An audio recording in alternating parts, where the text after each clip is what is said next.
महाराष्ट्रातला कांदा उत्पादक शेतकरी आणि विशेषतः नाशिक, नगर, पुणे जे आता आपलं कांद्याचं हब आहे, या भागातला जो शेत आहे आणि अर्थातच तद्वत व्यापारी आहे, या सगळ्यांना याचा मोठा फायदा होणार आहे। आणि म्हणून ही मागणी केंद्र सरकारने मान्य केल्याबद्दल माननीय देशाचे पंतप्रधान नरेंद्र मोदीजी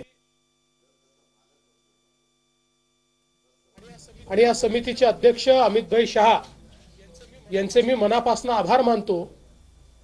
आणि यापुढेही कांदा उत्पादक शेतकऱ्याला ज्या ज्या प्रकारे मदत करता येईल ती मदत राज्य सरकार करतच राहील।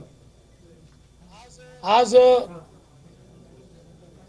मी त्र्यंबकेश्वरला जाऊन त्या ठिकाणी दर्शन देखील घेतलेलं आहे, पाहणी केली आहे, कुशावर्त तीर्थाची पाहणी केलेली आहे। आणि त्र्यंबकेश्वरचा एक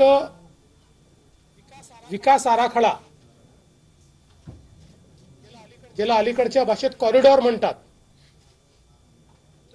तो आराखडा प्रशासनाने तयार केला। त्याचं प्रेझेंटेशन मी घेतलेलं आहे। सन्माननीय दोन्ही मंत्री महोदय आणि आमदार देखील त्याला उपस्थित होते।